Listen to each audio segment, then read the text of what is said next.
When Quinn said these words, Fex felt his confidence. He wanted to say he was crazy for trying to take on such a monster when he could barely dodge its attacks. But for some reason, with his tone of voice and the air around him, it felt like something in Quinn had changed compared to him a few moments ago. "Who are you, really? Is this the difference between the Punishers and the rest of us?" So far, Fex had multiple guesses about who Quinn was, but all of them seemed to be missing the mark. Everything just didn't go together yet. Still, Fex went off to the side and leaned up against the building wall. Ham, who had been flying and hovering in the air for most of the time, came swooping down. "Ham, if I don't come back from this, I want you to go back to the others. Don't stay here," Fex ordered. "What do you mean?" Ham replied. "I know the wounds are bad, but you should eventually heal from this, right?" As Ham said those words, he started to look at the wounds. Although they would take a while to fully heal, it was obvious if the healing process had started or not, as the bleeding should have already stopped. But from the multiple cuts that were mainly on his upper body and arms, blood was still seeping out. "Master, are you doing this on purpose?" Fex didn't reply, but it was clear that this was his answer. Ham wanted to complain. He had been with Fex since he could remember, but he had to do whatever Fex told him. "And what about the other vampire? If I return, do you want me to inform them about him?" Ham asked. While at the school, Fex's state of mind had changed a lot. At first, he wanted to get close to Quinn as a scapegoat if his family ever came to get him. He still had that in his plans, but during their short time together, they had done many things, and Fex had honestly never had a more interesting and fun time with someone. "Leave it. What Quinn does is none of our business," Fex replied. Both Logan and Quinn now stood a few meters apart from the smaller version of the king-tiered beast that they were up against. "Logan, I want you to stay behind me. When I give the call, I want you to attack with all that you have," Quinn said. For the first time, Quinn seemed to be taking the leadership role, something that Logan had done previously. Still, Logan wasn't complaining. He didn't know what Quinn had up his sleeve, but he had known him long enough to trust him. Quinn's shadow before was continuously shifting around his body. Usually, he did these series of actions as a form of protection for himself.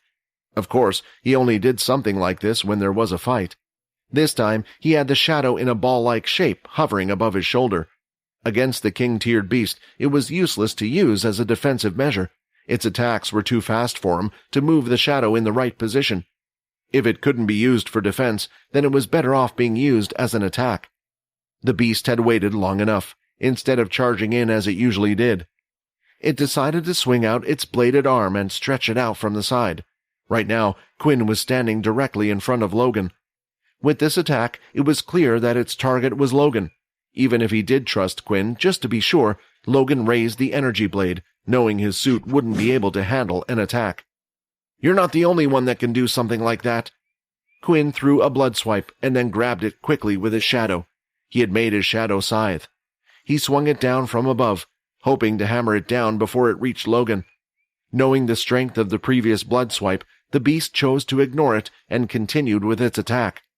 The blood swipe from before would have shattered and not even affected the path of its attack, only slowing it down a little. Bang! Like a hammer coming down on a nail. The scythe managed to knock the tree root arm, pinning it to the ground. "That attack wasn't that strong last time," Fex said, seeing this. It hadn't been too long since they fought. In that amount of time, Quinn had leveled up a few times as well as gained a few samples of blood from others. I just... Sia was at a loss for words. She had experienced too many surprises with this group so far. They were all monsters. "Can you do something like that?" Sia asked Layla.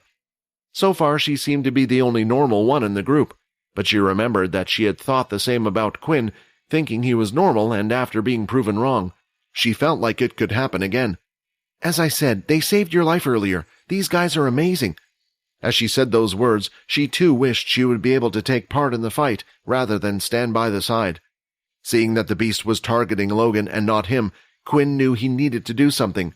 Windwalk activated. Activating his boots, he dashed forward and traveled at a speed that had never been achieved by him before. In an instant, he had nearly covered the entire distance and was now directly in front of the beast.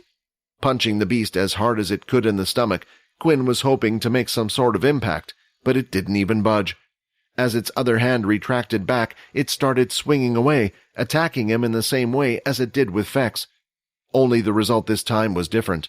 Every strike was avoided. When Fex faced the beast, he was able to avoid the critical blows, but he would still suffer some hits here and there. With Quinn, it was different. He was able to avoid each of the strikes cleanly, not getting a scratch on him. This speed, did he hide his strength? Just how? Fex was now even more confused than before. Nothing made sense to him right now. Why fake being hurt? Why risk being attacked by such a strong beast, and how only moments ago Quinn was unable to avoid the strike? But at this moment he was able to perfectly evade every strike.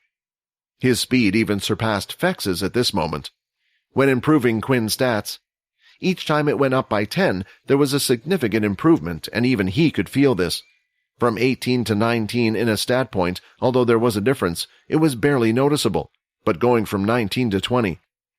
The change could be felt and was tremendous. Being able to just dodge the attacks wasn't going to be enough. Whenever an opening appeared, Quinn tried his best to throw out a punch, but the beast's reflexes were just as fast as its attacks, being able to easily block Quinn's attacks or even move out of the way. Bloodhammer was still the strongest skill in Quinn's arsenal, but it took quite a long time to perform. However, the hammer strike, with his increased speed, could be performed fast enough. He just needed to know how to land the attack. While dodging the attacks, Quinn thought hard. The other problem was his stamina. He wouldn't be able to keep up. Then, an idea hit him while looking at the beast's movements. Right now, he was facing a humanoid-type beast. Not only that, but it had some level of intelligence as well. With this in mind, Quinn threw out a punch from above. Using his speed, he threw out one after another. The first attack was blocked, and when the beast saw the second one, it twisted its body slightly to avoid the blow. Then, something strange happened.